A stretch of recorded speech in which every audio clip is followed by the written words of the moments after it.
This is the story of Amina, a young girl from a small village in northern Nigeria, a girl whose parents carried dreams far bigger than their own childhoods. Baba Musa and Mama Kanda had never stepped inside a classroom, yet they believed in something powerful, that education could break every chain poverty ever placed on their family. They walked under the burning sun, waking before dawn and sleeping long after the world closed its eyes.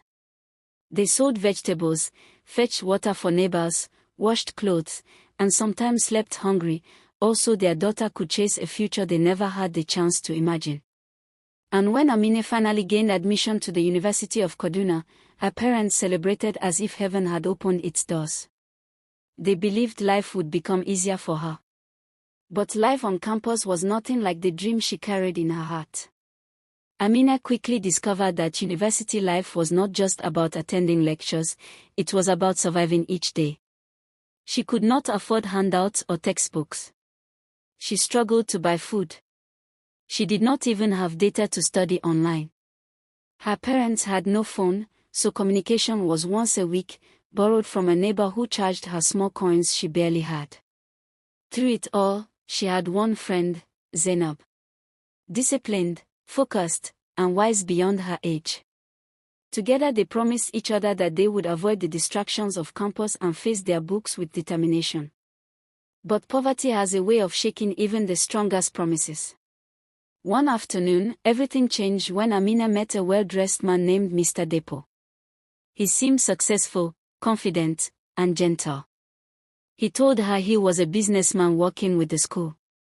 He complimented her intelligence, her determination, her smile. Amina refused him at first. She was not interested in a relationship and wanted to focus on her studies.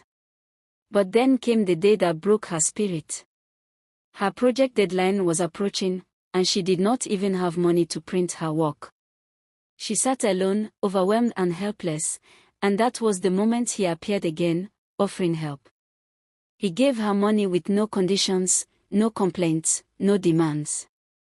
And she accepted. One day became 1 week. 1 week became 1 month. And slowly, the man she had rejected became the man she depended on. Zainab warned her many times. Amina, this man is married. Something about him is not right. But Amina did not listen. Comfort is a dangerous friend.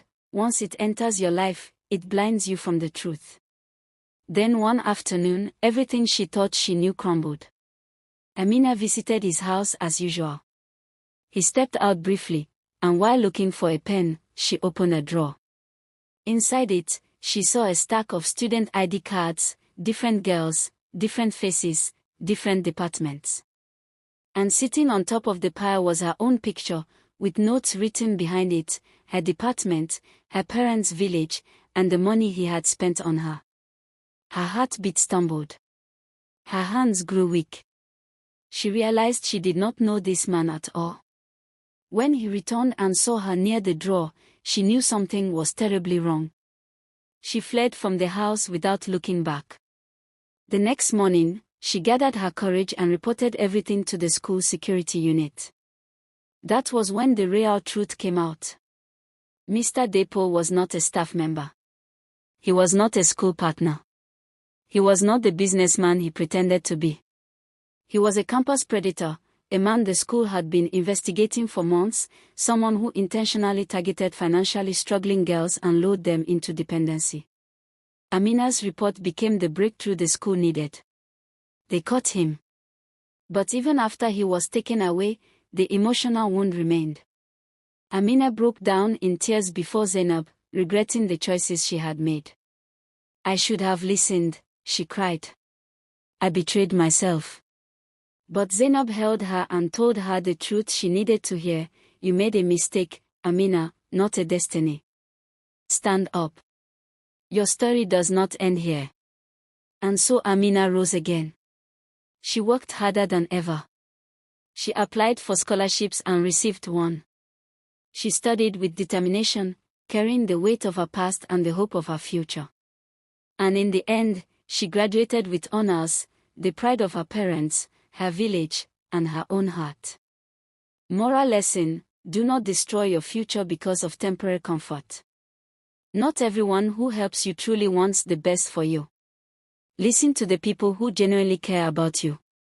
And above all, remember this: your mistakes do not define you. Your courage to rise again does.